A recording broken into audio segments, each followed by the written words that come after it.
A good way to think about the ideas behind the stories chapter is to think about the famous story of the Trojan horse. It's a really famous story. It's been told from generation to generation about how the Greeks hid warriors inside a wooden horse that then got snuck inside the walls of Troy and helped the Greeks win the war. That story is a great story. It has lots of vivid details.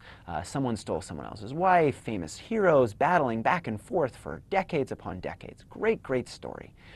But inside that story is really a hidden message. Beware of Greeks bearing gifts. Stories are more trustworthy than advertising because we don't really believe what we hear in ads. So, ads often say 9 out of 10 dentists prefer this toothpaste, or 8 out of 10 doctors say that this is the best treatment. But we don't believe ads because we never hear an ad that says the opposite, right? Only 1 of 10 dentists like this toothpaste, or 8 out of 10 doctors said this is a terrible drug, don't take it. But because ads are never negative, right? They always say the product is great, fantastic, will whiten your teeth and clean your car. We're not going to believe ads, right? Our friends, on the other hand, are really objective. They're more likely to tell it to us how it is. And so we're much more likely to believe our friends and believe the stories our friends tell us, rather than ads, which are much more subjective. One example I like to talk about is the famous Subway story of Jared. Right? You can think about different ways to share information about Subway. So you could tell a friend, Subway has 5 subs under 5 grams of fat.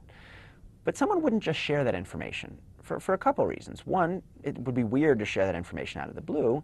And 2, people like taking information and breaking it into broader stories. So people won't share that information by itself, but they'll love to tell the story of Jared, right? A guy who lost, hundreds of pounds by eating only Subway sandwiches.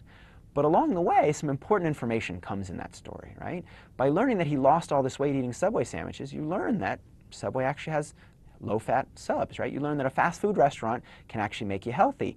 And you learn that by eating all those subs, he lost that weight. Well, they must have enough options that you can eat there a number of times and still be pretty happy. And so that story takes the same information, but because it's baked into a narrative, it's carried in a broader Trojan horse.